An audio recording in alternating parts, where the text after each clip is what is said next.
They come through with Archie. But I hope he gets out of the way. That's all I can say. And there he goes. Not stopping.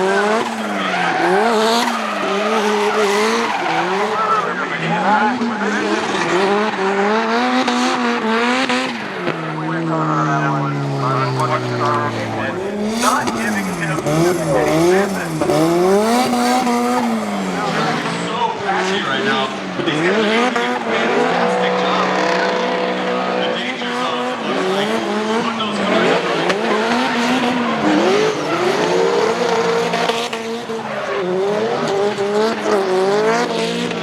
And makes that transition.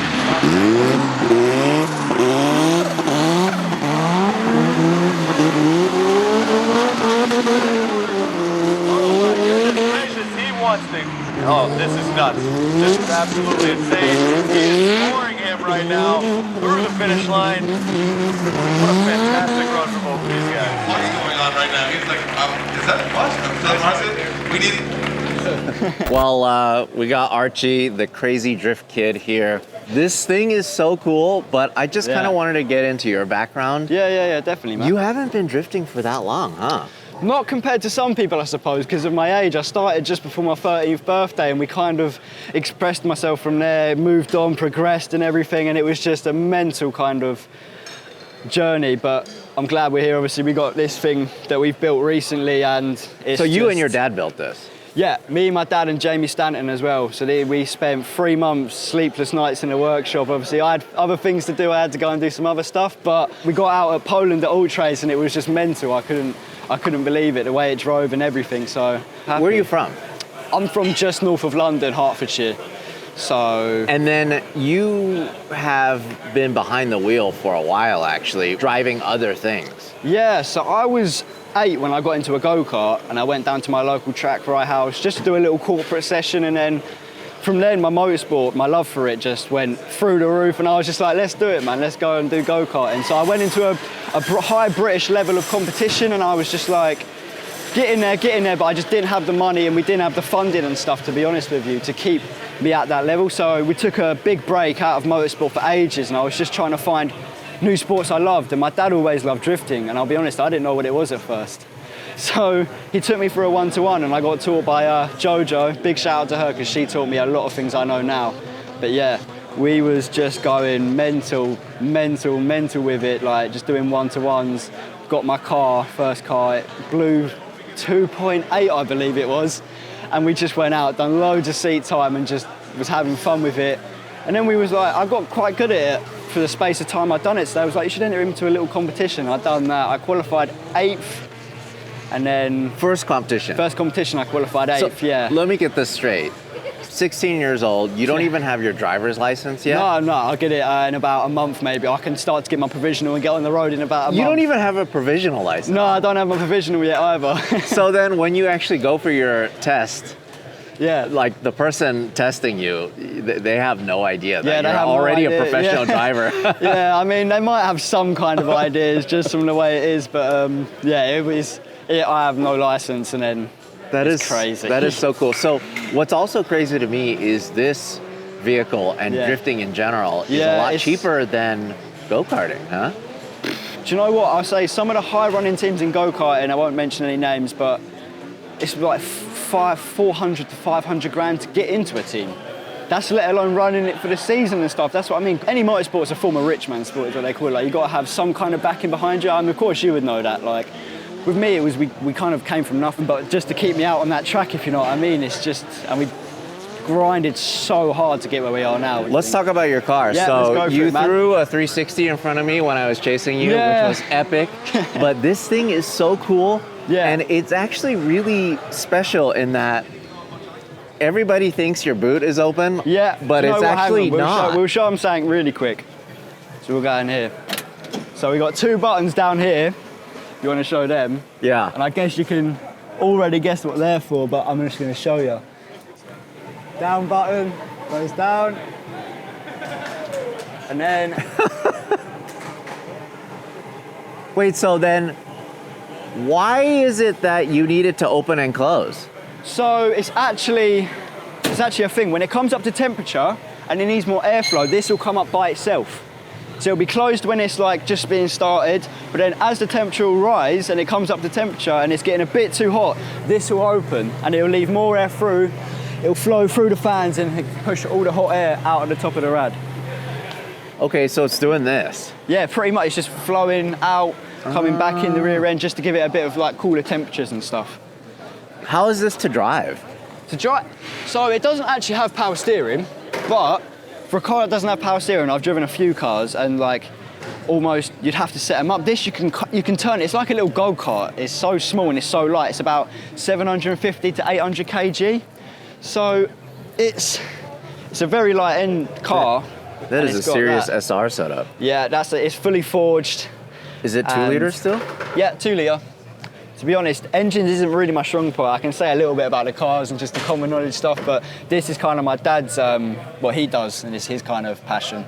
But he built this all himself. Everything was done by us apart from paint and like the body, a few bits of bodywork and the wrap. It's so clean. What we was going for is a show car and a drift car. What year is this? 1971, I believe. So it's probably the oldest car on this grid, if I had to say. Yeah, by a lot. Yeah, because the Corollas would be about 1980s, and then some of them would be 1990s, like the S-bodies. But this is like, yeah, it's very old, and it's a bit of a like kind of, it's almost like a tin can, to be honest with you. Do you like that? I mean, you are so young. You are 16 years old. Yeah.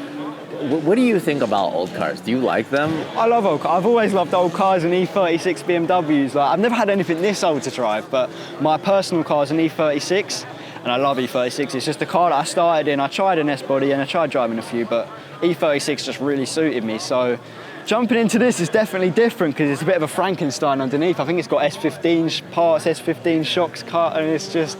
Is this a UK delivery car? I think James went over, I think he might have gone over to South Africa or something to go and collect this. And then it was sitting in the garage, went to a few people and they couldn't do it, just with what he wanted to do. So he was like, let's make it into a drift car, let's make something absolutely crazy. Before I knew it, this was in the garage and my dad and me and Jamie Stanton and all the people that helped us out on it was doing sleepless nights on it, trying to get it to Poland, so. Yeah. So what is it actually called? A Datsun? This is a Datsun 1200 Coupe, yeah. GX. I'll be honest, the driving, obviously, for the car it shouldn't do that. It's a 1970s car, so for the way it drives, you cannot complain about it at all. I think the next step is obviously power steering, because I think we'll put maybe that's probably going to help you a lot. How much power does it make? It makes 500 SR, so it's a lot for an SR if you think about it, but I think we need to just change a few things. And James is already talking about going stupid power with it, so. I bet you that's 5 or 6 times the power this car originally had. Oh, this probably had 80 horsepower if I'm being honest with you. Yeah. Like, they're for 1970s and stuff, I'd say like 1970 horsepower, maybe 100 if like you can map it or anyone decided to map it, but. So. Oh, so cool. Incredible. Yeah. Bridge seats. Got, love the seats, Kevlar. Man. Yeah. It's so clean in here. Yeah, do you know what? A lot of drift cars, sometimes you'd see the interiors are kind of, they're not bad, but they're just like, they've got a little bit of work that they could do in.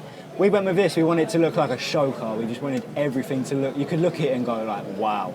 That's it's so really clean. I love the cage work. Yeah, obviously I can't take too much credit for the build. It's definitely my dad and Jamie Stanton. Like, they've done an amazing job, and it's like all the fitment and like the auto finesse lanyards of the door handles. So you put them out. This is so cool. And just everything's got a little touch to it, if you know what I mean. Oh, I love the door pulls too. Yeah. But I love it. Carbon door cards, carbon dash, flocked. Tablet. Oh, cool. Yeah, that's just an average tablet, and then you've got a tilt and pedal box. Nice. IRP shifter, handbrake. Love the IRP shifters so much. This is what I run. Yeah, they are nice, I'll have to say. PDM, fire extinguisher, and then it's just, but we tried to get as much of the wiring out of the way it is, so it's just kind of all clean on the inside. You can see the white. But yeah, you can see all the white. It's a bit dirty at the moment. It'd never usually be this dirty if it was just sitting about, but we're actually going to try and compete in it today for the first time, so Oh, we got to get the fingers crossed. Yeah, good luck, because you actually came here and you didn't realize you were going to compete. I didn't plan to drive in the competition, no. We planned to just do a few demos like in between the boys.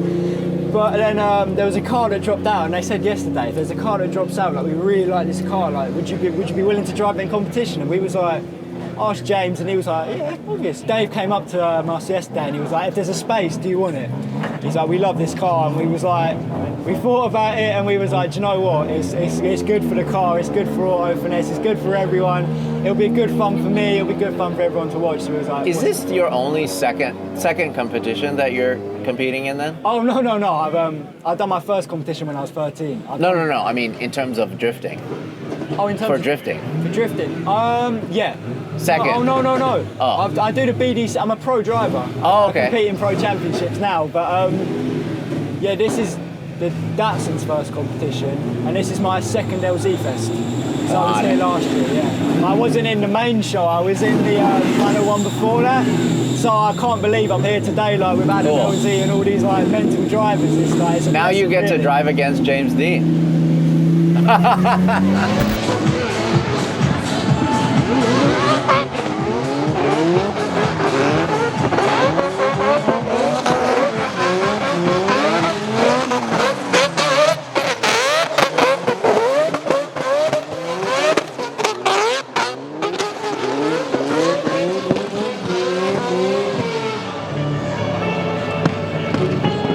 Hey, thanks for watching. If you want to support us directly, go to larrychenprints.com.